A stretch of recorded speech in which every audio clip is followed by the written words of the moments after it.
mean? So I don't know. It's like kind of like, low key, kind of underground 90s aesthetic. I'm gonna tell you what, my boy.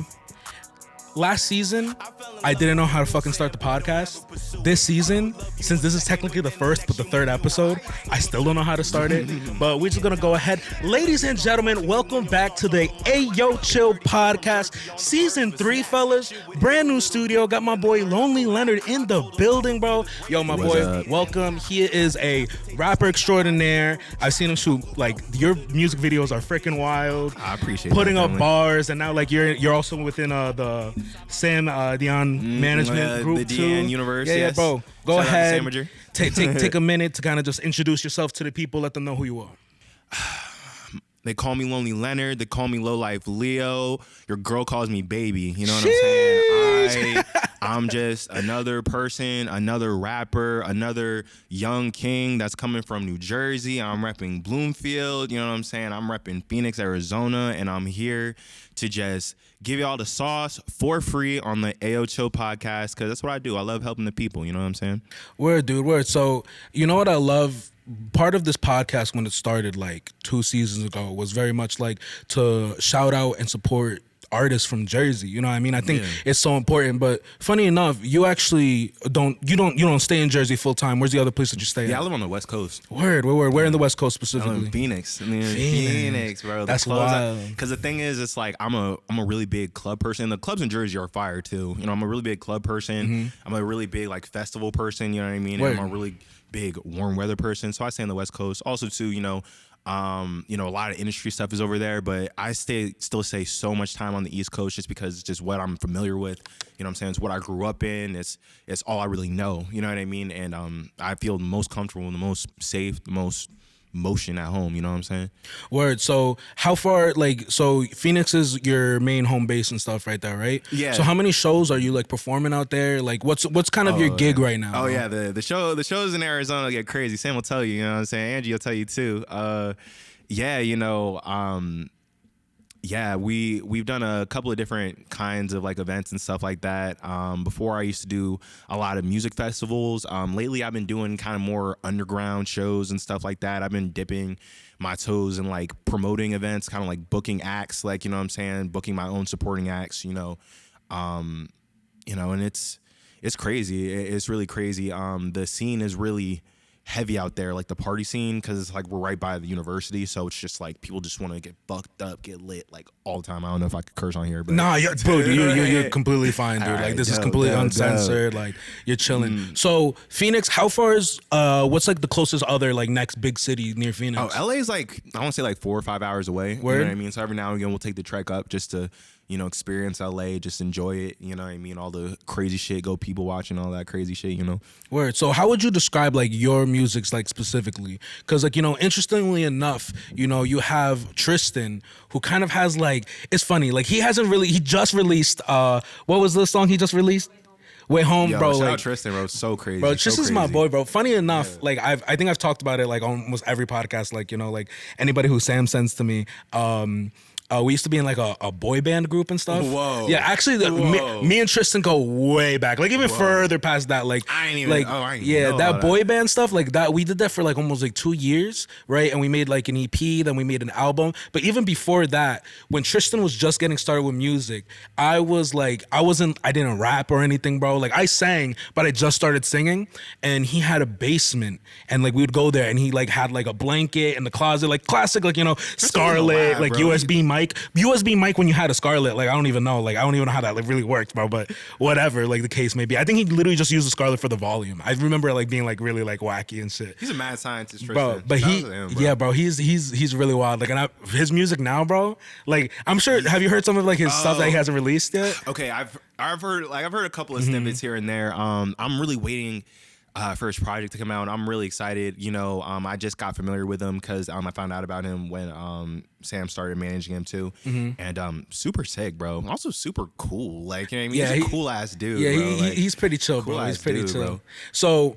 My bad. I kind of like messed up like my question there, but like, how would you describe your music like comparative to like I know you have like a whole group here. Yeah, well, I would that's an interesting question. I feel like the kind of expression, the kind of emotions that I try to get across my music is just, very hype, like, you know what I'm saying? Very like just in the moment. I really make music to, do drugs to, hook up at parties to, you know what I'm saying? But also to kind of think and be introspective too as well. You know what I mean? I try to kind of feed the medicine and just cover it in candy. You know what I mean? Like my music has a lot of deep messaging in it that's kind of presented in a way that's very low vibrational. So people everywhere can kind of understand, like, you know what I mean? The kind of vibe I'm trying to get across, Word, and speaking about that, my bad. I didn't know if we were gonna get super deep into this, like starting in the podcast, but like, deep, yeah, bro, we'll get to some places. So you were talking about like getting real deep, and it's funny. One of the videos I was kind of just looking at you.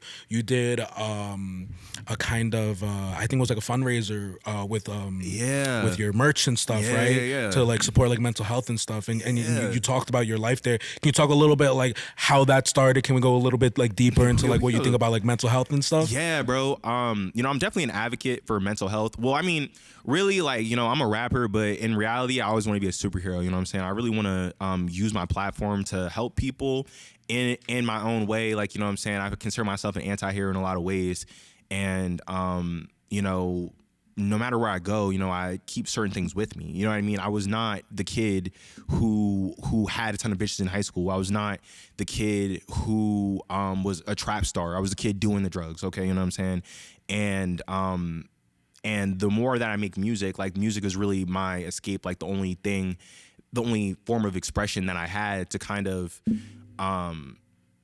deal with a lot of problems that I know a lot of people go through, you know what I mean? And now that, I'm getting traction with my music and I'm getting a platform with it, I want to remind people like what this shit even is. Like Lonely Leonard was born out of suffering, out of struggle, you know what I mean?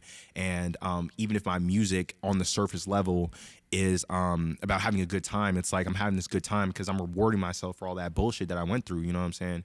And I want to help elevate, you know what I mean? Because I know there's another Lonely Leonard watching me who's going to be even greater than I am, you know what I mean? So I have to tell them that this shit is not fake. Like, you know what I'm saying? Like, I'm not fake. Like, it's completely real. Like, you know what I'm saying? On both sides of the spectrum. Talk to me about your origins. Talk to me about, let's start from where you grew up. I was born in Montclair. Right? I was born in Montclair, yeah. I grew up in Bloomfield. That's actually where I met my manager, just my team in general. Small town kid. You know what I'm saying? I spent a large part of my childhood in Philadelphia as well. It's where my mom lives. Growing up, I lived with my dad. You know what I'm saying? I had a hard time as a kid. I've always been weird. I've always been crazy. You know what I'm saying? I've always just not been normal. How so? Well, first of all, I've always thought about things on like the deepest level. You know what I'm saying? I always try to understand everything. You know what I mean? Nothing is too weird for me. Nothing is too strange for me. You know what I mean? And if I feel a certain way, I'm gonna fucking say that shit. You know what I mean? And this is a very fake world. This is a very fake world that we live in. And people rather be liked than be honest, and that got me in a lot of trouble growing up. You know what I'm saying? It did. And I was not the most popular kid. You know what I'm saying? I was not the kid that everybody looked to. You know what I mean? And it's not until I discovered, my artistic talent, you know what I mean, my voice, that shit changed for me. And I want to change shit for other people too, because I'm unstoppable, I'm unbreakable, like literally, You talk about like, the world being very fake and not being very real. Of course. What are like some examples that you think like, show that? Because honestly, I feel the same way. Funny enough, the business right now and how like Ayoo Chill's all kind of working is like, obviously I have this podcast side, but this is not really like the bread maker, right? For the whole business, there's like a whole behind the scenes of what we do too. And I started like social media managing. And it's funny because I've said on like so many podcasts that I hate social media. Yeah. I hate it, bro. Like I feel like you really could only show like the best parts of you. And I find myself like, like I see other people and I'm just like, you could be hurting inside. You could be hurting day to day life. But then all of a sudden you post something and look, you're at this restaurant. Oh, you're looking at this, What are some examples that you feel like you see people being fake or like, in general, like you feel like could make the industry realer? Well, I mean, yeah, like life is a full spectrum of emotions. You know what I'm saying? People only want to show you when they're winning. You know what I mean? And what I feel like they don't realize is that that's what makes them not winning at all. Like, you know what I mean? I feel like you really can only relate to people who put their vulnerabilities out there. Like, you know what I'm saying? And it's, you know, it's part of the reason why I make music. Like, you know, I need people to know what shit really is. Like, you feel me? And as far as like making things realer, I don't know if it would. Like, I mean, the industry is an industry. The industry is about money, okay? You know what I'm saying? Like, these groupies want somebody with clout and money. You know what I'm saying? You know what I'm saying? These labels want somebody with clout so they can steal their money. Like, you know what I mean? It's you know what I mean? And I feel like the only thing you could do is just call that shit out. You feel me? That's always who I've been. Like, since the day I was born, I call that shit out. You know what I'm saying? The truth deserves to be said. And that's just what I do. I tell the truth in my art. I'll tell the truth on my social media. Like, you know what I'm saying? I'm not winning 24/7. You know what I'm saying? But, you know, winning is a choice. You know what I'm saying? Happiness is a choice. That's what I choose. Like, so, you know, overall, you know, I just be doing my thing. When did you get started, like, making music? I made my first mixtape when I was 16. Okay, I'm 22. And it was an EP. It was like, and it was all about like my depression. Like, literally, it's like I really felt at the end of my rope. You know what I'm saying? I really felt like life is just so, you know, not to keep overusing the word fake, but everything is just so artificial, you know what I'm saying? And also too, you know, around 16 is when people start discovering, like, you know, oh, I want to make music, da da da da da, and everybody's fucking lying. Everybody's fucking lying about their life, bro. Everybody's fucking lying about who they are. You know what I mean? What they do. You know what I'm saying? And it's like, man, if I'm gonna make music, I'm gonna make music for me. You know what I'm saying? And I did it, and I put out the mixtape and just got reposted by one of the most popping DJs in the area. You know what I'm saying? DJ Carvel, shout out to him. And that shit just kind of took off from there. You know what I'm saying? And people would just DM me like, yo, bro, this helped me a lot. You know what I'm saying? And it was from there that I knew that that's my calling. You know what I mean? To help people with my art. You know what I'm saying? So do you have anybody that in your family or around your friend group that you grew up with that like got you into music? Like, I'm still like kind of like wondering, like, you know, like, cause like for me, I have a similar like story in the sense that, like, you know, like when I was growing up, I went through a lot of depression, like a lot of like, you know, like suicidal thoughts too. And, you know, music was always my outlet. And funny enough, like I don't really have like a crazy, like my family's not musically, like the background is not crazy. I think my dad, like, because both of my parents are like first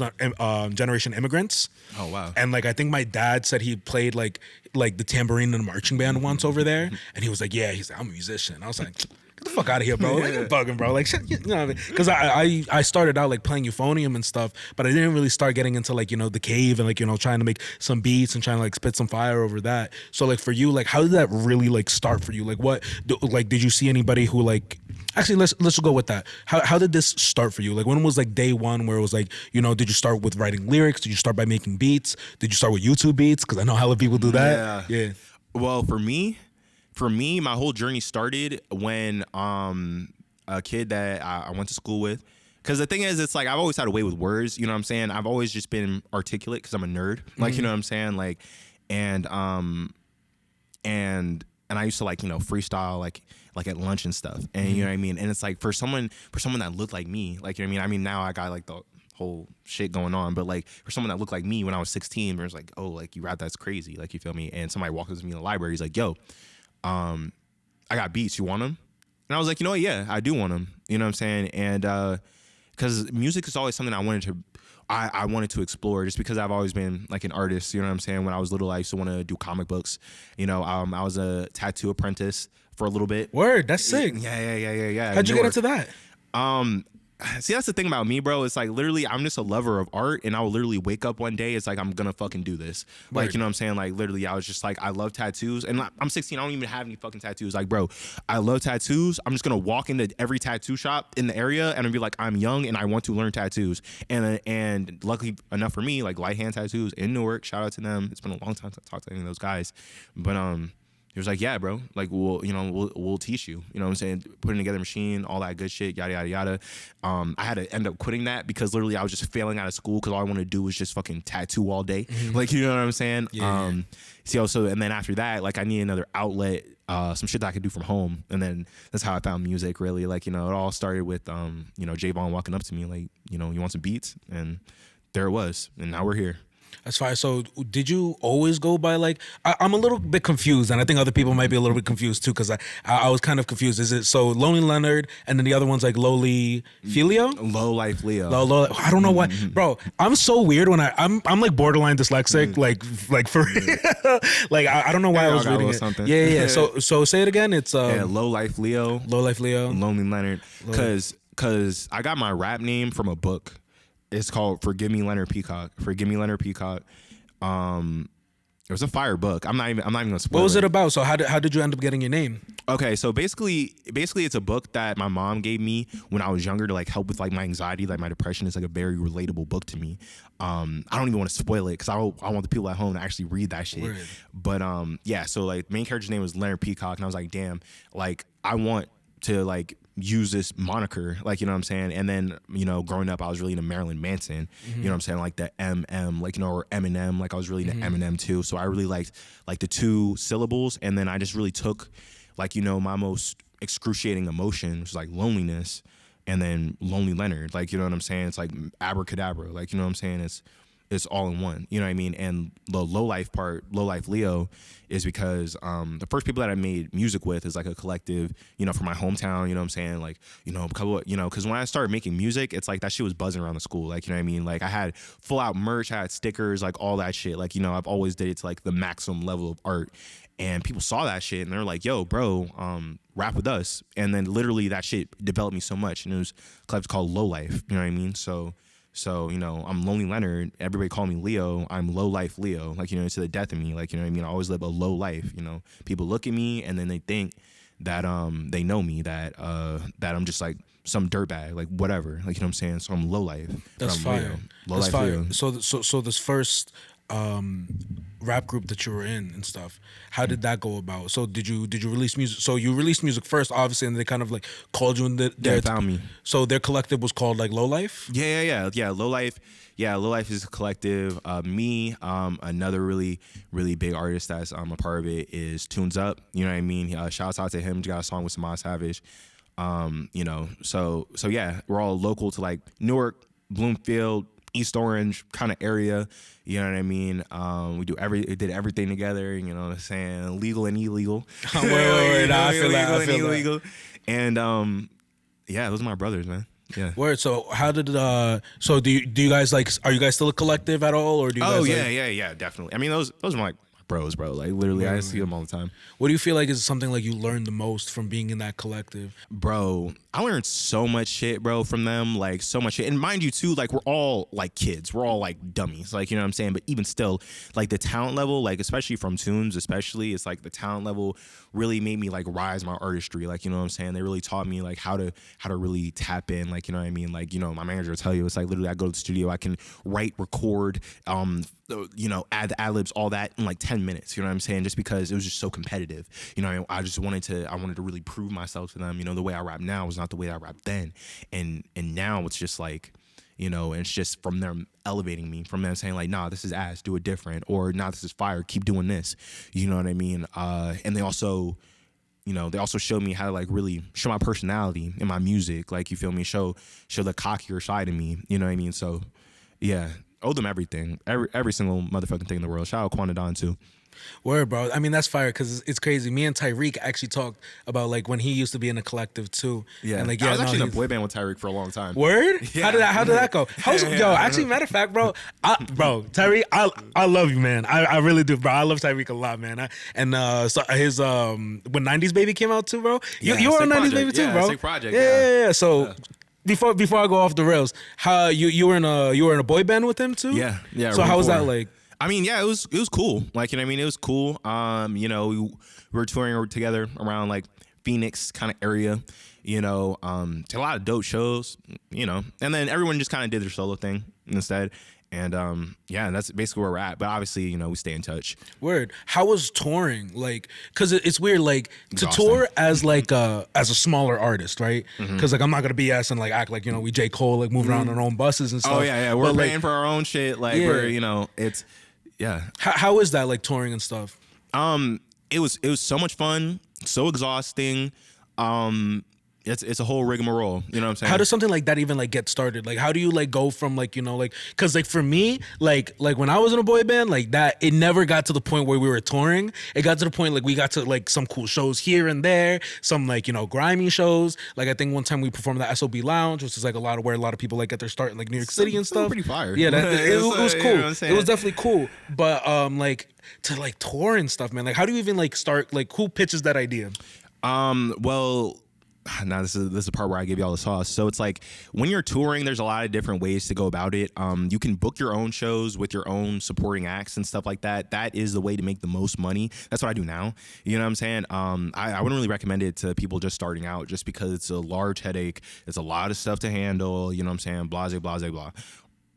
But back in the day when we were touring, we were lucky enough to be in like the college town area. You know what I'm saying? So there were always people, again, Arizona, always people trying to get lit, you know what I'm saying? And there's a lot of alt kids. There's a lot of, you know, people that are like in the emo kind of like, or into like bands, like actual bands and shit. So, yeah, we just put out content, you know what I'm saying? And also too, there's not a ton of black people out there either. Like, you know what I'm saying? It's like black, like, you know what I mean? So, we're like a novelty to a lot of people, especially as like a rock kind of like fusion thing. Like we played with the whole band, the bass player, guitar player, drummer, all that shit. You know what I'm saying? So yeah, it's like, yeah, I mean, realistically, if for anyone that's trying to like get started touring or anything like that, really you just got to find some local acts that kind of like gel with your sounds. You got to contact the venues, you know, see what kind of acts are trying to bring in the door.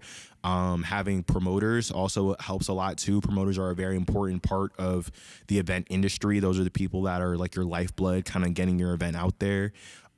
So how do you even like, all right, let's kind of go in order and like what you would need to like actually have a successful show. Cause this shit is like, I feel like for a lot of artists who are going to be like listening to this, they're going to be like writing in their fucking notepads right now. Oh, yeah. So talk to me a little bit about the promoter. Like what is a promoter? What makes a good promoter? And like, why are they so important? Okay. So a promoter for any kind of event, especially a concert, is going to be the person whose sole job it is to spread the word of your event and come up with clever strategies to get people through the door. You know what I'm saying? I think as artists, it's really easy to forget like the marketing aspect of this whole artistic shit, just because it's like, you know, it's like, oh, I'm just gonna go on stage, I'm gonna do my songs, I'm gonna play them really well, and it's gonna go fire. And you know, that's the most important part. But you also need to show the people like where they're gonna get out of it. You know what I'm saying? You know what I mean? Are there gonna be drinks there? What kind of people are gonna be there? Oh, are there girls there? Oh, you know, where are the DJs gonna play? Oh, what's your vibe? Like what kind of music do you make? Like, you know what I'm saying? Am I gonna go drunk as fuck, or am I gonna be smoking a blunt, or am I gonna just be, you know, wall hugging because you suck? Like, you know what I mean? You need a promoter to kind of create that narrative for people, so you can just focus on just doing your thing and playing good. You know what I mean? Word. And how about, did you say you perform with a band too? Like you have people like, you know. Once upon a time. Lately I've been leaning more into kind of like the electronic stuff. So I just have like a DJ that I consistently use. But yeah, doing it with a band, it's the best way to do it. Like even like, you know, people that you wouldn't even expect, like Lil Baby, Lil Durk, right? Like they'll go on tour, they'll do these huge arena shows, and they'll still have drummers, they'll still have, you know, guitar players, just because there's nothing like it. I feel like, yeah, because it adds more like, you know, like feeling to a show, you know, because my background with all of this, like I was classically trained in euphonium, which is basically just like a mini tuba, right? So I did that classically, and then I was trained in classical like opera, like singing. I had a vocal minor and stuff, and I always grew up with the classical world. So like for me, like whenever I seen a show where there comes to, you actually went to go see a show today too, right? Yeah, I went to go see Wicked with my mom. Yeah, that's fire. How was that though? How was it? It was lit? It was all right. It was all right. Are you went to Broadway? Is that another type of thing? I'm in the theater for sure. Yeah. I mean, yeah, like I was basically a theater kid. I don't know if film counts as theater, but yeah, super in the theater. Yeah. Super in the theater. Did they kill it today? Yeah. Did she hit that? No, she was hitting that register. Look. They're hitting it. You know what I'm saying? This is my second time seeing Wicked too. So Word, you know what I mean? word. Not bad at all. No, Wicked's fire, dude. Yeah, Wicked's wicked. And then, you know what's funny? I was actually just thinking about it today because I was driving back. I was actually in New York the same time you were in New York, but I was out in B&H like picking up more equipment for like this, and like driving back like right by American Dream. Like there's a big Wicked like poster. It's like, yo, get your tickets now because it's cheap. Yeah. They're trying to get asses and seats, boy. It was a packed house. It was a packed house. Hey, look. They killed it. They killed it. My bad. I always sidetrack the shit out of stuff. So tell me about so getting a band together. We were talking about like there's just like for me there's nothing like seeing a band and seeing a rapper with the band like too. I feel like that's where I feel like we should be pushing it more towards. Like I'm not no hate towards DJs because DJs really kill it. And honestly, like if you have a big ass show and you're a big arena, it doesn't even matter. Yeah. But I feel like when you have these smaller shows, even if you just have like 300, 500 people in there, like getting that band, like getting it to like feel in there, you know, it's crazy. Did you like put together a band? Was there already a band that existed and you just like play on top of my shit? The band was appointed to me. The band was appointed to me. And yeah, like I feel like live music as far as like with instruments is a lot more organic. Like, you know what I mean? Oh yeah. It's an instrument. Like, you know, these musicians are artists that express themselves through this piece of machinery. Like, you know what I mean? The drums, the bass, the guitar. And it's the kind of emotion. And, you know, a good guitar player, a good bass player, it's almost like they're singing. Like, you know what I mean? Just full range, just like expressing themselves through that music. A DJ is a little bit different. I feel like DJing is kind of like more like composition. You know what I mean? It's like we're taking all these sounds and I'm not playing them, but you know I'm bringing them together to create a world for you. But again, it's like there's really nothing like a band. If you can get a band, and also too, if you can get a band, it opens up the doors for you. Like, you know what I'm saying? You could do more stuff because we were doing like rock shows and shit. Like you could play around with that stuff. Yeah, you really can. You really for can. sure. Yeah, because and also just think about it too. Like it's hard to like. When you think about it, like the opening acts before, like, you know, you go on and do your main stuff, like a DJ could kill it because, you know, like all he has to do is like click, I got hoes, and everybody's like, right? But then if you have a band and they're just playing like their own stuff and nobody knows them, sometimes it's hard for them to kick up. Yeah, you have to play your ass off for people to give a fuck about you, bro. Like literally. And but that's part of the, you know, that's part of the fun, that's part of the challenge. You know what I mean? It's like, you know, like, and just come out just like, you know, just like lightning, like, you know what I mean? Like thunder, like you have to, because you got to get them to remember you. It's like, especially when we were doing these rock shows, it was like 10 different bands, like, you know what I'm saying? It's like 10 different bands. How are we different from them? You know what I'm saying? How are we going to show our ass different than them? Like, you know, so, you know, and we're all dealing with the same instruments. We all got a bass guitar and a drum, but how the fuck are we gonna, you know, do our thing? I definitely think, you know, especially in hip hop, like we need to use more instruments and shit. Like Lose Yourself, like what the fuck? Like what the fuck? Like, you know what I'm saying? Like a guitar, a bass, like changes the whole shape, bro. It makes it classic. So talk to me about you on stage. What kind of makes you different? Like what do you bring to the table? What do you bring to the stage? You know, when you're up there, when you're rapping, like why would people come to your show? Well, I don't know. I'm ADHD, bro. Like literally, like literally, it's like even like sitting down sometimes. I'm just like, whoa. I'm like a shook out soda, bro. Like literally. And when I come on the stage, people can look at me and they can just look at my face and they can just look at my energy and they can know what I'm gonna bring to them. Like, you know what I mean? It's like you can't sit still around me. Like, you know what I mean? I talk a mile a minute. Like, you feel me? Like, if I'm there to perform, you know, and the stage is where I was born, the stage is where I belong. You know what I mean? When you see me on stage, it's like you're seeing me in my house because that's where I live. Like, you know what I mean? And the same way that I'm going to welcome you into my house, like, you know, I'm going to look comfortable. I'm going to welcome you into my fucking show and you're going to be comfortable. You know what I'm saying? And you're going to know what happens at the show stays at the show. Like, you feel me? It's like you don't have to be embarrassed to be fucking lit, because it is fucking lit. It's Lonely Leonard, like, you know what I mean? So, you know, it's funny. I talked to Tyreek about this before. Was there any point? Because myself, I'll give you an example. So obviously I've been performing for a lot, like whether it comes to classical music or like, you know, like hip hop too, like when we were at SOBs and stuff. There was times on stage where like I completely like fucked up or something. Have you ever had like a moment that you had where you're like, oh shit, where like maybe like you forgot a verse or maybe like you fucking tripped or some shit? Oh hell yeah, bro. Like literally we would perform the same song every single fucking day. And I remember one time we were on stage and I literally forgot all the words to my own goddamn song. It happens. When that happens, you just be like, yeah, yo, how y'all feeling tonight?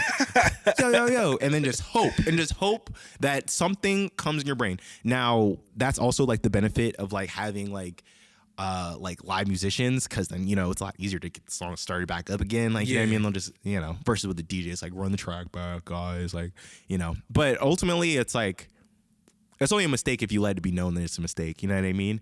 Or otherwise, it's intentional. I fucked it up on purpose. What are you talking about? You know what I mean? So talk to me a little bit about your music process too, because I'm very interested in that. Because like you have a huge discography out, right? And it's like, I mean, that's something to be proud of. I always tell people like whether you release like one song, whether you like three, and when people like release like multiple albums, multiple projects, like that's just insane. And I feel like people really don't understand the work it takes, the love it takes, the time it takes to really be in that studio and like re-record, and like, you know, wait until it's like perfect in your eyes to release, right? So what's kind of like your music process when it comes to writing songs? Do you like more heavily like go with rap rather than like doing the lyrics as well?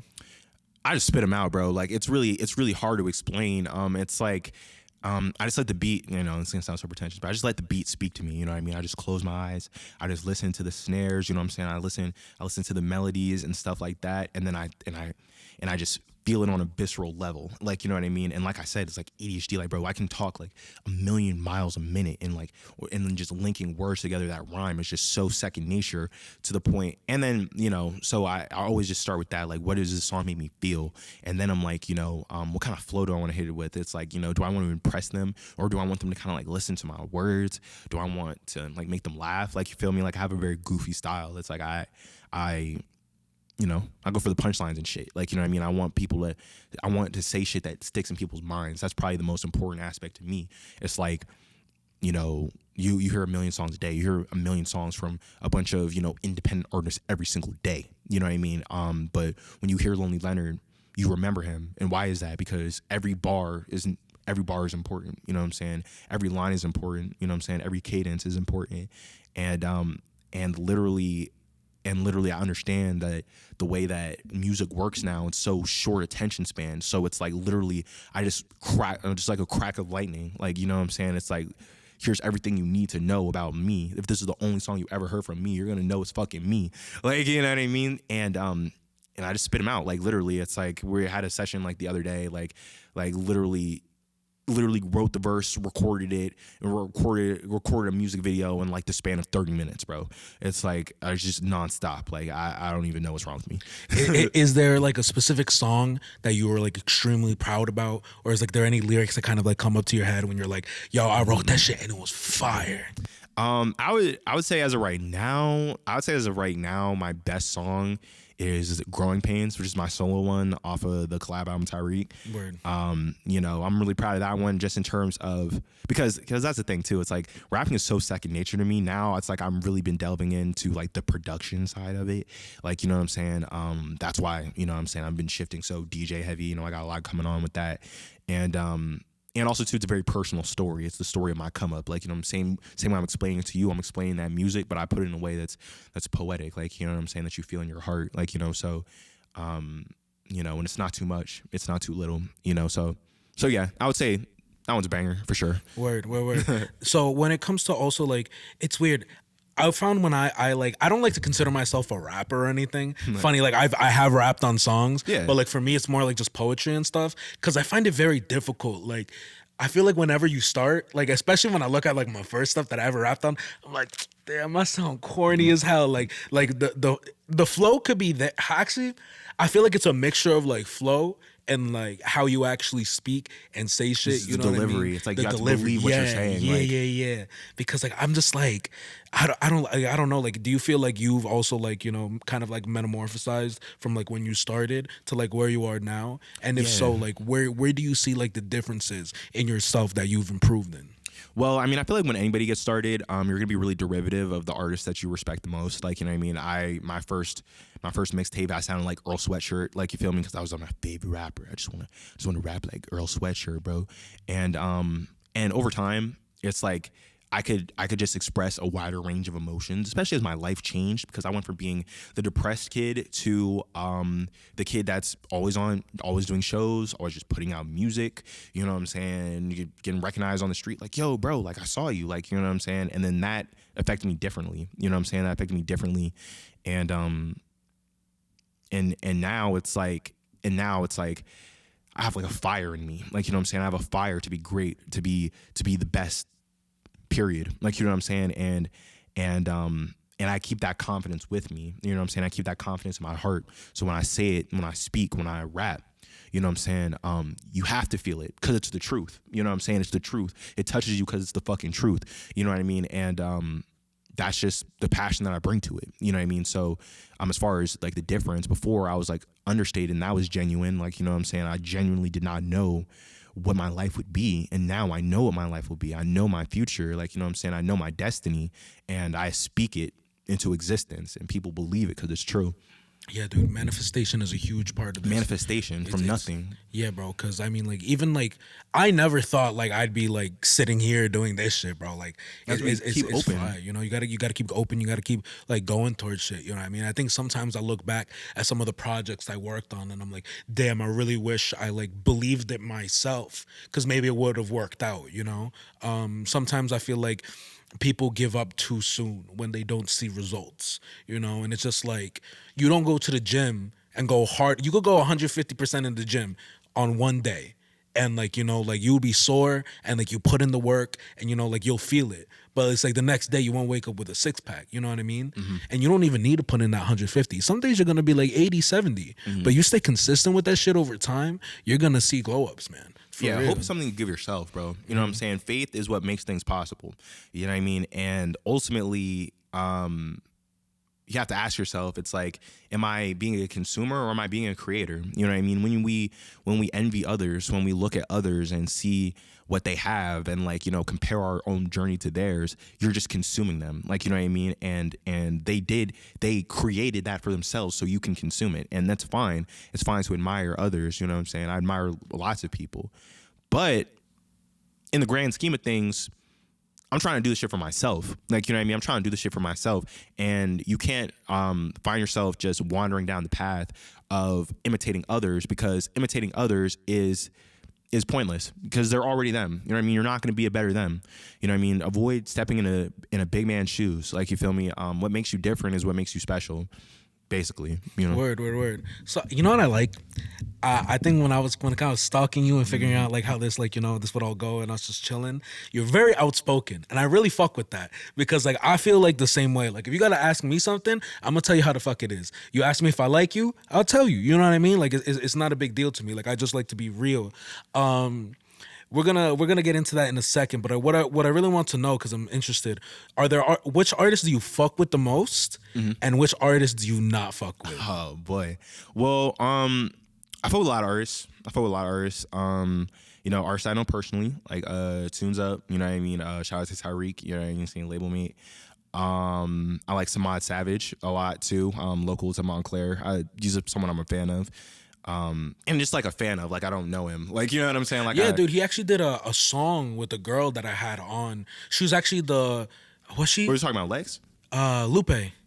Lupe Dragon. Okay. Yeah. She was actually the last episode of last season. I interviewed with her. And yeah, she actually just like, I think maybe 2 weeks before we had the podcast, she had just released a song with Samad. Yeah, dude. Yeah, he's cool. Yeah, he's a cool guy. He's a cool guy. He does a lot of charity work too. Mm-hmm. You know what I'm saying? That's kind of why I fuck with him too, because it's like similar vibe. Word. You know. But artists that you fuck with. So you're talking about local artists. What about like bigger artists, like artists who inspire you? Oh, artists that inspire me? My favorite rapper is Eminem. Interesting. Why? Yeah. Well, because Eminem doesn't give a fuck. You know, he tells you how it is, and he's not perfect. Like, you know what I'm saying? And it's like, but he's honest. You know what I mean? He's one of the people that just got me into music in general. It's like I started to understand what it could be. You know what I mean? And just his technical ability as a rapper is fire. It's fire. Insane. It's insane. I don't think his like what was that album that came out? Was it Kamikaze? Was that the name, or was Kamikaze is insane. Bro, Kamikaze was fire, dude. When that shit came out and people were like, oh, Surprise dropped, I was like, bro, that's all I could listen to ever. Yeah, people are like, oh, M fell off or whatever. Nah, bro. He's like, and the fact that he's not goated like within a lot of people's like, you know, like lists and shit. You know what I mean? It's crazy. He's listen, I can't say top 5, you know what I mean? But for a fact, he's in top 10. For a fact, you know what I mean? Hey, I would top 5. I would argue top 5 for me too. Yeah. I would argue because there's like, but like to anybody else, because I forget He's the best white rapper of all time. Yeah, for sure. I mean, like, there's Logic now. Yeah. Actually, he's biracial. You know? Yeah, Logic's alright. I fuck with his stuff. Yeah, he seems like a nice guy. Some of his stuff is like a little corny, I guess. Yeah, because it's but like, you know, it's like spiritual lyrical miracle rap. You know what I mean? Which I can appreciate too. I have some spiritual lyrical miracle songs too.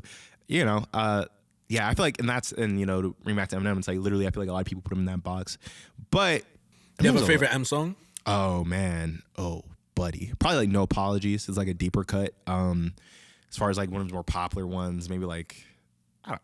There's so many, bro. You know what? You know what I really fucked with Eminem? What? Because like he was like one of the first rappers like I really grew up with.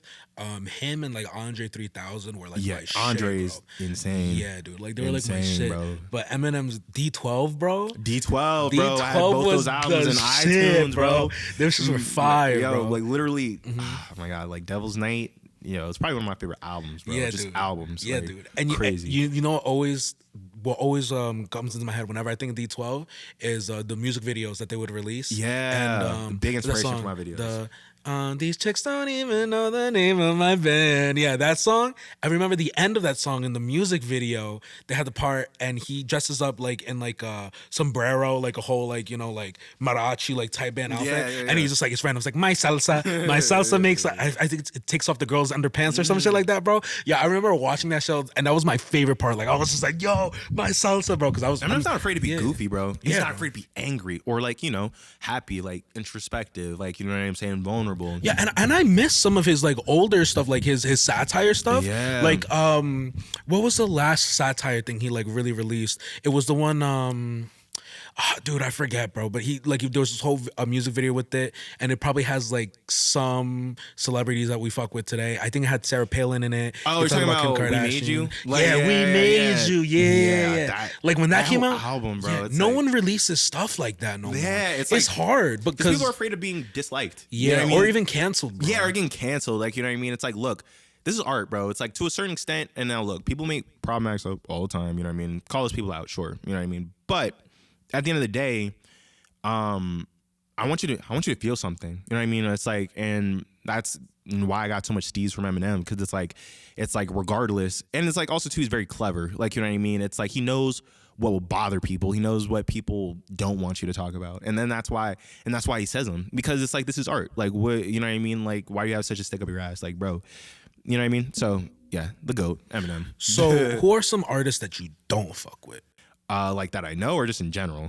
I mean, like, just like in general, like, what are some like artists? Like, I know like Kanye, like, I mean, like right now he's getting like a lot Kanye's of a controversial dude right now. Yeah, dude. I don't fuck with Tory Lanez, even though I think his music is fire. But like, you know what I'm saying, Tory Lanez is interesting because, you know, it's funny, when we started the podcast, Tory Lanez was doing his IG lives like during the virus and like stuff. His quarantine radio, but iconic moments. Like, he's definitely an iconic. Yeah, artist. that was super iconic. That was super iconic because I remember when there was nothing else to do. We're in the middle of the pandemic and stuff. Like, literally, all I was doing was basically like waking up, jerking off, going to sleep, playing video games. Like, that's all I was doing. Yeah, that's all there was to do. It was really bad. Yeah, it was really bad. And I remember like he like was getting all this traction, like he was having the biggest numbers at the time, like on Instagram Live, because Instagram Live wasn't popping like that before that. It was like the pandemic really like skyrocketed, because it was like, bro. When you had 20K views or 20K viewers on Instagram, like that was a big deal. Yeah, huge. Yeah, and then I remember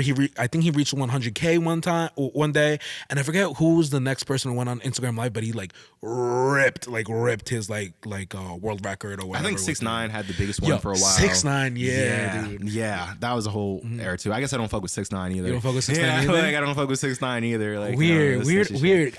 I have a love-hate relationship with 6ix9ine. I can respect, because it's kind of like the Eminem effect, where it's like everyone hates me and I don't care. Like, you know what I mean? I definitely respect that aspect of it, but I feel like he's like a good example of like you need like some values to stand on, like, you know what I mean? But I mean, I can look. When 6ix9ine was dropping his records, I thought those shits were fire. Like Kuda, Gummo, I thought all those shits were fucking fire, bro. I still think those shits are fire. Even the song he made when he came back out of jail, I thought the shit was pretty good. Word, dude. You know what I mean? Yeah, like and he also had the song with Fetty too. He did have a song with Fetty. He had a song with Fetty, a lot like, too. yeah, I fuck with Fetty hella, bro. Jersey, like, yeah, hell yeah, bro. Everybody fucks with Fetty. Yeah, but dude. Yeah, like, I don't know. So funny enough, it's kind of what I wanted to segue into. You know, 6ix9ine, obviously a very controversial figure, and I feel like a lot of people would try to cancel him, and like basically what I'm trying to get into is cancel culture. You know what I mean? I feel like that's very prevalent. It's going to continue being prevalent in what we're trying to do, like especially even like posting a podcast. You know, one of the biggest things with this podcast is that I don't cut anything out. You know what I mean? I feel like this is an open environment. It's a chill environment, but not only that, it's an environment where you could learn. You know what I mean? Yeah. On this podcast, at some point, like I'm planning to have this guy who's like super like. So, I don't know how else to put it, but very controversial. You know what I mean? Type. You know, like I don't want to say like Republican, but I mean like you know, you know what I mean. It's like that wheelhouse. It's definitely like not like open to a lot of stuff. But I want to have him on kind of just to let him speak his mind, so we could learn from each other. Yeah, you know beauty and I mean? diversity. Yeah, I don't like the division of people. I really like to stand on the values of peace, love, and unity. You know what I mean? And literally. I think that's within like all humans and stuff. You know, but cancel culture. Weird enough, I kind of have like a weird theory on it, and I kind of want to just get your input on it. Yo, tell me the theory. I don't think people could really get truly canceled. I more think about it as like, I really don't think people like, let me think about this for a second, how I want to word this.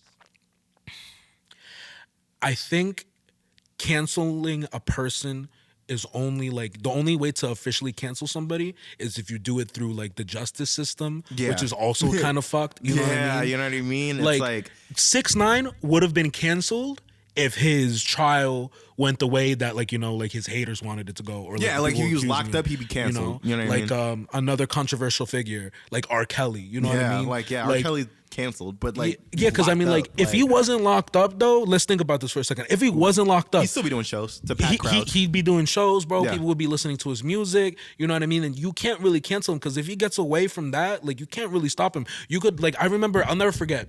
I was in the car with one of my friends. And we were talking about Chris Brown, right? Yeah. And I don't really fuck with Chris Brown like that. I mean, like Chris Brown is another spicy one. Yeah, very talented like, dude. Yeah, and like he still releases music, but like it's so crazy because like I'll listen to a song like he like just released or something, or I'll see like some press about it, and obviously like I'll watch it because like it's not even the fact that I like him. It's just like his promotions, the people, his team, like they do a really good job at doing it. Yeah, he's one of the biggest artists in the world. Yeah, so like I see something and I'll be watching it, but then like I forgot I was on TikTok, right? And I'm scrolling through and this guy starts reading the police like investigation reports on like what happened with Rihanna. Yeah. And I don't know if y'all ever seen that shit, but like that shit goes it sounds like that's just like a horror novel. That's like, just disgusting. Crazy. Yeah, that's just disgusting. And people can just let it roll off their back. See, especially with me personally, it's like I feel like you need to assess people's values, like an artist's values, before you're out here standing them. You know what I mean? It's like, because look, at the end of the day, I don't knock people for liking art. Like I said, it's like even like someone like Tory Lanez, 6ix9ine, they still make music that I like. Like, you feel me? And I'm not going to take away from that. Right. And I'm not even going to say that they're not talented. Even like 6ix9ine, like, you feel me? It's like I'm not going to take away that they're talented, but ultimately, like I said, it's like, it just contrasts with how I view my art. Like, you know what I mean? I try to make my shit to better people's lives. Like, you feel me? Even if I'm making a song about fucking nothing, it's like ultimately at the end of the day, you should want me to win because I'm trying to get everybody to win. You know what I'm saying? And I'm not trying to stop anybody. I'm trying to, embody like equality. You know what I'm saying? Embody like good shit. You know what I mean? Like good shit. Like, you know what I mean? If you see me on the street, I'm a good guy. Like, or try to be. You feel me? Try my best. Like, you feel me? And I feel like people, and again, it comes back to this fake world. It's like people want attention. You know what I'm saying? People like these people because they think aligning themselves with another successful person is going to get them somewhere. No, you know what I mean? You got to stand on your own shit. You feel me? People respect it more when you stand on your own fucking shit. And that means sometimes you have to say, yeah, fuck that famous person or fuck that popular person. Like, I don't give a fuck. Like, you know what I'm saying? Because at the end of the day, they're not doing anything for me. You know what I'm saying? Fucking Chris Brown's not doing shit for me. You know what I mean? No, that's really big facts, because it's hard sometimes for people to think about artists that way. Because it's weird. I have also like a love-hate relationship with like how people glorify artists like out of like you know, super big, because I feel like Yeah, like hero worship, celebrity worship. You know what I mean? yeah, because I feel like, you know, from doing this podcast and stuff, like I just realized, like it's funny, like not that I just realized, but I like, you know, you start thinking like everybody's just human, you know what I mean? And these people outside of like, you know, social media and stuff, like one of the biggest things I don't like about social media, because it seems fake, but there's also a realness to it. Like, you know, like what Kanye's going through right now, like Yeah. I can't tell if it's like mental health, or I can't tell if he's being real about this, because he's also an artist, so he's obviously going to put out his feelings out into social media in an interesting way, and some people might grab that, some people might not, some people might see it as insanity, some people might be like, no, this is like the real Ye and everything, you know. And but at the end of the day, this is a father. Yeah, he's just a regular dude. And like, you know, what I mean? a mother, they have kids. And like, to me, like, you know, like my niece was just born like last year, September. Congratulations. Thank you. And like, you know, I'm thinking about it, and it's so different when you have little people in your life, because you're just like, damn, everything I do is going to affect this kid. Yeah. And I'm just thinking about his children now. Yeah. You know what I mean? And they have to grow up in this social media world. They have to grow up. And And some of the most famous people on the planet. yeah. You know what I mean? And like, you know, we're gonna segue into a little bit about mental health, but like with the mental health behind that too, like, you know, like I realized probably about like 2 years ago that money doesn't mean happiness. Right. It doesn't. You could be as rich as fuck, like you could win the lottery, but if you don't have your mind right, if you don't love yourself, like you really just won't find that happiness. Like money is kind of like a quick like monetary, obviously monetary, but it's a quick like dopamine boost to whatever Yeah. you want, you know? And then if you keep feeding that dopamine, eventually it's gonna catch up to you. You know what I mean? You could smoke a blunt, you know what I mean? But at some point that high is gonna come down, you know, and then it's like, all right, well, I hear people, I just won't let the high come down. I'll just keep buying weed. And I was like, all right, you keep buying weed. Then it's like, all right, your money runs out. What happens? Oh, I don't let my money run out. Because actually, drug dealers are kind of conflicting to that point, because literally they could just keep buying like and selling. And Yeah, I mean, you pay for that in sweat equity. It's like in Get Rich Die Trying. It's like once you factor in all the shit that you got to do once you're selling drugs, it's like minimum wage if you think about it. You know, I mean, life's a trip, bro. It's like I really view life as one big high. Like, you know what I'm saying? That we all come up from and come down from. We're born, we have all the energy, you know what I'm saying? Then we slowly phase to nothing, and then we fucking die. Like, you know what I'm saying? And I feel like, you know, at the end of the day, you know, it's like you sometimes you just gotta surrender yourself to it. You know what I mean? Life isn't something to be surmounted or something to be, you know, beaten. It's something to be experienced. It's reality. Like, you feel me? It's like there's certain things you can't change. You know what I'm saying? It's really just surrendering yourself to just the ocean of you know, fucking existence, and, you know, trying to make your peace with it, you know, and then do what you can. Word. I actually, it's very interesting hearing you talk about like life and the way like you kind of just like view stuff. And like we're gonna get a little deeper into this. So like if there's anything you don't want to answer at any point, bro, don't be afraid. Just be like, yo, Bro, I'm an open book. What's up? Word. But like I'm really interested because so I feel like you're obviously in a different journey from your work, because you did share on social media before. I think it was like 13 and 16 you attempted, you know, suicide and shit. And that shit gets, you know, that shit's deep. And, you know, on my side of stuff too, like I actually attempted when I was around 13 too. I was like in 8th grade. Tough age. It's like a tough age, bro. Yeah, it's a really weird age. And I feel like especially our generation, how we were getting into stuff, you know, I feel like a lot of our generation, a lot of our age, like I'm 24 right now, like our parents didn't grow up with the technology that we have, and it's like, overwhelming. Yeah, and like the bullying, and like, you know, it's kind of like different because you're so attached to your phone. Like now, like for me, like I don't give a shit. Like I don't really feel like I could get like bullied online, because I'm just like, all right, I'll just shut off my phone. You know what I mean? Yeah. And if I see it, I think it's funny, and I actually embrace it now. You kind of grow thick skin when you're like putting shit out on the internet. It's like, look. Yeah, because like I mean, like, you know, like fuck, you know, fuck it. And actually, I'll never forget. I actually said this story on Tyreek's podcast when I had my first hater ever when I released the song. I was in Newark and I slapped my sticker onto like a pole and something, right? And I paid for the Instagram like advertisement shit, like right? a little boost, yeah. Bro, there was some guy from Newark who commented. He's like, "Hey, take that shit down. If I see you around, I'm gonna beat the fuck out of you." It was hilarious, dude. I loved it, and I saw it, and I was like, "Yo, thank you so much." Because it's like I'd be more offended if they weren't paying attention. yeah, dude, because someone took the time out of their day to write something to me, bro. That's like, how I see it, bro. And you know what I'm saying? And the opposite of love isn't hate, it's apathy. You know what I'm saying? When people don't care about you, those are the people that don't love you. People that hate you, you know what I'm saying? It's like you tickle them still. Like, you know what I mean? I live off of that, you know? I live on the hate. So talk to me a little bit about like how it was when you were 13, kind of moving into when you were 16, and like how it got better, or if you're still struggling with this, like what's the kind of like the story behind that? Well, you know, I'm a lover boy, you know what I'm saying? Since the day I was born, bro, literally. And like both the times where it's like, okay, time to end it all. It was over a girl, you know what I mean? And I feel like love in general is a big reason why a lot of people commit or like, you know, attempt, you know, and I feel like that kind of stems from, you know, inner insecurity, you know what I'm saying? Toxic masculinity, fucking, you know what I'm saying? And you know, I feel like a lot of the times, especially men, like fucking use the woman of their affections as like an avatar of all their problems, and when they reject them, it's like the reason why none of the shit in your life is going correct. Like, you know what I mean? And as far as beating that, it's really just more investment in myself. Like, you know what I mean? It's like, you know, I don't need to be super popular because, you know what I'm saying, I can make my song, I'll put it out, got 10,000 views. Like, you know what I'm saying? It's like what that is popularity, quote unquote. And there's other stuff than that too, but it's like, you know what I mean, I'm grinding on myself. Like, you know what I mean, fuck what everybody else thinks. Like, you know what I'm saying, what do I think of myself?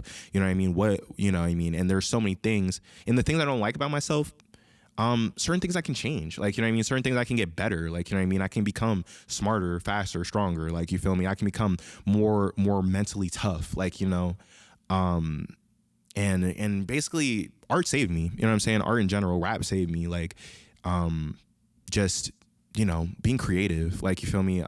There's a word for it, sublimation, you know, like sublimate, sublime. It's like, you take the bad things and you turn them good. Like, you feel me? And look, I'm not Dr. Phil. Like, you feel me? I'm not in a position to solve anybody's problems, but what I'm trying to say is that, you'll never regret investing in yourself. You know what I mean? If the, you know what I'm saying, if the fucking chaos of the outside world is making you, and you're internalizing it, you know what I mean, you're internalizing it, then it's just time to shut out the outside world. You know, it's time to be lonely. It's time to do your own thing. And then by the time that you reemerge, people are going to be like, wow, you've been doing this the whole time. But it's like, no, it's like I had to work on it. I had to become this person. And here I am, bitch. So yeah. Oh, dude. No, that's super fire. Like, I really resonate with that, dude. Thanks. What would you say to yourself, to your 16-year-old self? Buy Bitcoin. That's the perfect fucking answer, dude. Actually, that's the best fucking answer you could have said. I can tell myself like, oh, bro, it gets better, yada yada yada. But I'm like, yo, bro, Doge, when that comes out, bro, buy a ton. Buy a ton. Bro, fuck. Are you into cryptocurrencies like that now? Yeah, you know what I'm saying? I fall off and on with it. You know what I'm saying? Avery's really a bro. person to talk about that shit. Yeah, Tristan dude. is crazy with that shit, bro. I know. He's crazy with that shit, bro. With the Doge? Yo, bro. He be making it's some like, fucking I need moves, bro. He be to making take a class moves from him or some shit, bro. Like, yeah, dude. Because you know I've been peeping into that shit too. Like, we're actually I don't want to announce anything on the podcast yet, but we're working on some stuff. We're working on some stuff like right now, so it'll be super dope when we do get to release that. That's I'm thinking back to like what did I just ask him? Oh, when he's 16. All right, bet. No, I fuck with that though. It's crazy. I feel like for me it was learning to love myself. Like, learning to actually truly love yourself is the biggest thing, because I'm actually too, like, I was always really big on love and relationships, and when I realized that, like, my emotion, like, I'm a very emotionally attached person. Yeah. And love hard. Yeah, and I think there's a good balance in between that, you know, and I tried to make that come off of my podcast, and, like, you know, in future music that I want to release, like, I've always wanted that to be a big thing, you know, to talk about, because I feel like, you know, there's a lot of people who go through heartbreak, and when they go through that heartbreak, you know, it leads you into a really dark place. It crushes you. It becomes everything. You know, it's like, yeah. And it's so weird how like, I'll get super real with you for a second. So, like, for me, like, the worst the heartbreak of my life was like when I was in this long ass relationship with this girl, and then like we broke up, but it wasn't kind of like a clean breakup. It was like really like messy. Like, it was matter of fact, it actually wasn't messy at all. Like it had its little things here and there, but like internally messy. How it happened was like, when she cut it off, she kind of just like ghosted me. Like after that, and it's like you're with a girl for like 2.5 years, and then all of a sudden she falls off the face of the earth. She didn't talk, nothing. And that like fucked me up because I didn't know at the time that I was such an emotionally attached person. So if you were to detach from my life in that, like I really would just need like, like a conversation and kind of just time to let go. But in that point in time, like I felt like life didn't mean anything. Like it was literally like a day-to-day struggle to wake up and be like, do shit. Like, you know what I mean? Like it's tough. I mean, you have to, like, it's kind of like the ocean shit that I was trying to say. Is like, people come, people go. Like, you know what I'm saying? People come, people go. You know what I mean? And people say that. Like, you feel me? People say that, but it's true. Like, you know what I mean? It's like, dude.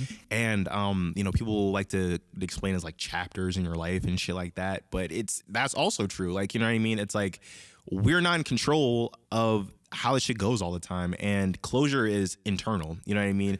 Closure is not something that someone can gift you. Like, you feel me? And because no matter what, like, even if there's no explanation, like, you feel me? It's something that you have to figure out for yourself. You know what I mean? And that's tough. Like, you feel me? That's tough. It's something that you have to do on your own. You feel me? You have to do lonely. Like, you feel me? You have to do by yourself. Like, so it's like, and you need shit like that to happen. It's funny, you keep saying lonely, and it's funny, like the more I talk to you now, like the more I'm feeling like your vibe and what you're going for. Because I feel like people don't understand that, like that loneliness you actually like need. I feel like for me, like when I went through that and I was at the lowest point of my life, like all I wanted to do was to be alone. And actually for that first month after, I didn't talk to nobody, I didn't talk to my family, but like it was that loneliness that I had like by myself where I kind of realized I was kind of like, fuck, like I need to get my life together. Yeah, it's like, who am I? You know what I'm saying? I know who I am with them, but who the fuck am I? Like, you know what I'm saying? If I was on a deserted island, like, you feel me, with all the shit I need to survive, could I live a happy life? Like, you know what I'm saying? You need that. Like, you need that inner strength. Like, and that inner strength is not built by being supported, by being coddled, by being loved. Unfortunately, it's like you got to learn to love your fucking self. Yeah, and dude. it's not until you love yourself you love somebody else. Hell yeah, bro. Hell yeah. You can't love somebody else without loving yourself fully. Yeah, because you don't even know what that shit is. It's like you're really just attached to them. There's like a healthy selfishness, and I feel like the word selfish is such like there's so many like negative connotations attached to the word, but it really isn't that bad of a thing. You know what I mean? If you need to take a day for yourself, skin. You know what I'm saying? Exactly. Exactly. Like, I don't know. Talk to me. All right, cool. I fuck with that. I fuck with this heavy, bro. I really do. Thank you. Talk to me about T Mills. Oh, T Mill. Yeah. Tanner Miller, the GOAT, the camera GOAT. I met him at school. I met him in college. He actually dropped out because he was just getting so much money from just doing videography and shit. He's from Illinois, and he is just a grinder, bro. He's just a hustler, like literally, like nonstop. Like all he does is shoot all day, all night. You know what I'm saying? He's just, he's crazy. His style, me and him, like, our videos, like, we're kindred spirits, like, for sure. His like visual style is just as chaotic as like my audio style, and we just make magic together. We just dropped the video last week, and it's the craziest shit you've ever seen in your life. Talk to me about Medusa a little bit. Medusa is a song I actually recorded in Brooklyn like a little less than a year ago, and it's about kind of like my pursuit of like fame, like of clout of attention, kind of like characterized by like Medusa, like, you know what I'm saying? It's like the act of like trying to get other people to like fuck with you. It's like how that shit changes you, you know what I'm saying? And so it's an important song to me, but it also rings off the club, obviously, like, you know what I'm saying? Yeah, obviously. yeah. So it's like so yeah, and I showed it, and T-Mill is like one of my best friends. Like, I hang out with them all the time, bro, literally. And and I showed it to him one day. He's like, yo, bro, I need to shoot this. I was like, okay, you know what I'm saying? So we conceptualized it. Obviously, like we really wanted a lot of snakes and shit. We managed to get a real snake. Like, we managed to get a real fucking snake. How was that? How was that? Like just even filming that? Because it looked fun, bro. Like me, I've never. Was scary, bro. There was a fucking snake on my head. Like I was like, what the fuck? Like, yo, but yeah, like it was basically it was this girl that I'm friends with. Shout out to Evich. Yeah, she had a pet snake, and she was in the video as like a model. And she was like, oh, you know, she hands me this motherfucking snake, right? Like she hands this motherfucking snake, and then while I'm holding it, like literally, I'm rethinking every decision I ever made in my motherfucking life, right? And she's like, oh, you know, just give him love, blah blah blah blah blah. And I was like, that sounds crazy. Like this is literally a motherfucking snake. And I have it, and then I have it like in my hands, and T-Mail was like, yo, can you put it on your head? And I was like, nah, bro, nah. And then everybody was like, nah, bro, come on, like it's gonna be sick for the video, yada yada. It was sick. Yeah, it was sick. It was sick. Yada yada yada. I'm like, bro, like I'm gonna fucking die, bro. Like I don't even know. So Evich just like, oh, you know, stop being a baby, blah, blah, blah. She puts it on my head. And honestly, like, I caught a vibe with the snake. The snake is named Greedo. Yeah. The snake was snakes are cool. Snakes are cool, bro. It was a sweet snake. Like, yeah, I mean, it was a sweet snake. Like, they sweethearts, bro. I mean, it's kind of like what was it? Was that a like a boa? Mouse? Ew, shit, I don't know. I think it might have been a python. Actually, now I'm trying to think about it. That shit was big, is what it was, bro. Yeah. My little cousin, he actually has like a snake, and he would let me hold it sometimes. And I'll never forget. Like I took a video on my phone. I'll try to put it up after we finish filming here. But I'm literally playing Heart and Soul, like the dun dun dun dun dun. I have the snake in the left hand because like, bro. But when they start contracting a little bit, like that, like they brolic. Like they might be small, but they're brolic. Oh yeah, like, they was wrapping around my neck. I could like literally feel it, but you can't like freak out. Like, you know what I'm saying? You just have to. They'll vibe off of your vibe. Yeah, you know if you're sketched, they'll be like, oh, if he knows, you know, I had to just remind myself, it's like, you know, you're bigger than the snake, bro. If you had to, you could beat the snake's ass. Like, just chill, just relax, bro. Just, you know, and yeah. But Sweet Snake, I was kind of sad when she took it off my head. I was like, damn, maybe I'll get one. I don't know. I'm also interested in like how T-Mail's like kind of goes about it, because you actually post up your music video on his page, not your page. He has like a Lyrical Lemonade thing going on. Yeah, like, that's what I feel like. Yeah. He has his own platform. Look, Tanner's an artist, bro. He's a fucking genius, bro. Like literally, his philosophy for shooting and editing, especially, like he's a filmer, but he's also a hardcore editor, bro. And you know, he, you know, every video kind of just like is just sewn into like the tapestry of like his work. And you know, like I said, he's like my kindred spirit. So I just love like doing a sick video for him, like just having another one for his channel. You know? How is that put together? Like, do you orchestrate that? Does your manager orchestrate that? Or you know, Samanger helps with everything. You know what I'm saying? Samanger got her hand on everything. But basically, like, you know, my videos are a lot like my music, like, you know what I'm saying? Well, in different in a couple ways, because it's like with my music, I just go, spit it out, you know what I'm saying? And it just kind of comes out fully formed. I do that shit in one take. With the music video, it's largely similar. I'll get some key ideas in my brain, and then like literally, like I will just not rest until we do everything. Like, you know what I'm saying? It's like, it's a Medusa video. I want a snake. We're gonna get a motherfucking snake. Like, you feel me? And we found the snake, and we got the snake. You feel me? Oh, I'm gonna be in stone. I'm gonna be like a stone statue with my dreads as snakes, bro. Literally made that shit happen. Literally, I'm gonna be a 50s sitcom motherfucking dad, and I'm gonna have a famous YouTuber in the video, and then that's literally what motherfucking happened. Like, you know what I'm saying? It's like literally, I just go, like, you know what I'm saying? And obviously not everything that you want will happen, but it's like the, you know, I just you know, just make reality my bitch, like, you know what I'm saying? It's we're gonna do this shit, bro. We're gonna do this shit, like, you know what? No, and bro, what T-Mills does is fire, bro. It's fire. And I've watched a couple of them too. Cause how many videos you have with them? I think you have 3 or 4. We got 3. Yo, bro. You have no idea. Cause I got an album coming, and you know what I'm saying? TVA, like, you know what I'm saying? TV announced. And yeah, we're gonna do like hella more videos, bro. It's like literally like, and I'm gonna do some videos with some other people. There's one guy that I work with, Shifty. He actually works with Andrew Schultz now. Like, he's super sick, super talented. He's like a baby. He's like 18 years old, bro.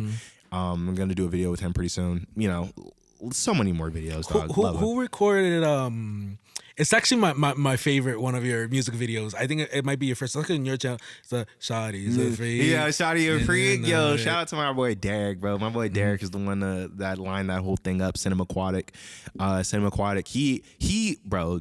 You know, he's like a businessman, bro. Like he has his hands in a lot of stuff, but he shoots videos sometimes on the side, and yeah, super sick, bro. How did that get put sick. together? I kind of Sam told me a little bit. Your manager, she told me a little bit about it, like how it started. Because I think you guys got like an Airbnb or something. Oh right? yeah, bro. Yeah. That's another thing. There's another thing about the sauce. If you need somewhere to shoot a video, don't do that shit just like in front of your house. Like, you know what I'm saying? You should really invest in getting like a good space. Pure Space is a really good resource to getting places. There's also Airbnb. You know what I'm saying? We rented out a cabin. You know what I'm saying? We set up our lights. You know, we rented some equipment. We set up our lights. We got our model. You know what I'm saying? And we just made that shit happen. Like, you feel me? It's like and I wish it was more complicated than that, but it's literally that's all it took, bro. It's like and a lot of the props in the video, like Derek Cinemaquatic was directly involved in making. Like, there's like a puppet show. He made that shit. That shit was cool. That shit was cool. I fucked with that heavy, bro. That shit was mad like different. I like it, bro. It's like, you know, you just gotta have fun with it, the bro. pillow fight at the end too, bro. Fight, like bro. that's like and well, like the cameras are kind of like coming out, like, you know, like kind of like, you know, doing your thing, bro. Yeah, Derek's a gem, bro. He's a motherfucking gem, bro. Who's the model? I'm asking for a friend. Yeah, yeah. You know what I'm saying? I've been blessed with some very, very beautiful models to be in my videos. Yeah, Gabby. Yeah, this girl Gabby. I think she went to Willie P. She went to Willie P. Yo, Gabby. Yo, why don't we follow each other on Instagram right now, bro? Like, let's change that. Yeah. Just me shooting shots, bro. Great, super nice. No, she did a really cool job too. Yeah, like it's funny because sometimes, charm. Yeah, because some people are like weird when they're on camera. Yeah, she just snapped into it, bro. She's a star. And you had that one shot too where the legs spread and you see who was your boy? Who was on? That's Devin Braxton. Thank you for reminding me, bro. Devin Braxton. It was cool. His voice. Oh my god, it's Devin's crazy, a genius, bro. Like Devin. He's like probably the most talented person I ever met in my motherfucking life. He edited that video, bro. Word? Yeah, Dolo, bro. Yo, edited that motherfucking video. He needs to come on this podcast for sure, bro. Oh yeah, he's bro. He's fire. Like, he's insane. There was this one run he did, and I kept doing it in my car. It was like I forget. He's like, damn, I can't forget. But he was just like it just like he hits fire. those motherfucking notes. Yeah, he bro. does. He hits them every single clean, one, bro. He knocks them notes out, boy. Like, I don't even know how to describe it. It's just saucy, bro. Yeah, you should get Devin on here, bro. Yeah, no, he'd love to do this shit, bro. And that voice, dude, it's like he's a generational motherfucking talent, bro. Like, literally, he's such a diamond in the rough. Like, such a diamond in the rough. So how is it like working with other artists? Because obviously I feel like you and Tyreek have a thing going on. You know what I mean? I'm sure you and Tristan are going to work sometime in the future. Oh, yeah. We just hit him up today about that, yeah. How is it like? Because I feel like I'm always nervous about like collaborating with other people. Because sometimes I feel like if they say something that I don't fuck with, like I'm very particular. And honestly, like for me as an artist, I haven't really broken out of that shell. But I see you working with so many different people. Like how does that go in the studio? Well, you know, I pick people to be on my stuff that I think will. I feel like the key to any collaboration is you don't do what they do. They don't do what you do. You do what you do. They do what they do. Like, you know what I'm saying? And I seek people out with the intentions of them being themselves. Like, you feel me? Like Shawty a Freak. It's like I wanted kind of like an R&B thing. Like, you know what I mean? And Devin was just such a natural choice for that. So it's like he couldn't miss. Like, you feel me? Same thing with like Tyreek. Like, you know, we have a lot of conscious records. Like, you feel me? And he has more of a classic 90s style. And yeah, like that shit just was natural. Like, you feel me? I feel like you got to know who you're working with when you work with them. For sure. Word. Have you ever had like any bad? You don't have to name drop anything. But like, you ever have like a bad experience in the studio? With, bad experience in the studio? You know, I don't know. Like I'm a pretty positive guy. Like, you feel me? I bring the most. I get the most out of any situation, because sometimes you get to the studio and it's just not lining up, or, you know, the vibe's not right, the beat's not right. You know, maybe the engineer isn't really what you need. But you make the best out of it. Like, you feel me? Even if it's just like we're just gonna chill and smoke in the studio, bro. Like, you know what I'm saying? And we're gonna talk about the future. Like, you feel me? And it's like, and look, if the song isn't where it needs to be, you know what I'm saying? There's a lot of ways to use it, to adapt it. Like, you feel me? So we can still get something out of it, you know? And not everything will come out. Not everything will see the light of day. Word, you know. Word. So what's next for you? Like, what's this year gonna be like? Like, what are your aspirations for this year? What are some goals, milestones? Like, what is Lonely Leonard doing this year that's gonna be different? Making movies, bro. Yeah. That's all I can say. So you can say? That's all I can say, bro. No, bet. When it falls into place, bro, you know what I'm saying? Do you have anything that's gonna be coming out, like music wise, soon that you want to promote or anything like that? Yeah, we're doing another. Yes. Okay. The Medusa video's out now. You know what I'm saying? So make sure that y'all run that shit up. We're doing another charity merch drop very soon. Like, very soon. By the time this comes out, it'll probably already be out. We're doing more videos. Okay. Got another one coming out next month. And we got more interviews lined up too. I'm going to a radio station pretty soon to do a freestyle. Word. Yeah. Fire. You know what I mean? You freestyle like that? Oh, hell yeah, bro. Hell shit, yeah, bro. Yo, we gotta link up. Oh yeah, round two. Yo, round two. We're definitely gonna get crazy, bro. Because we could if you're down to come on the podcast anytime in the future, bro. Bro, I don't know why, dude. And I think a lot of other people who freestyle like with their homies in the car.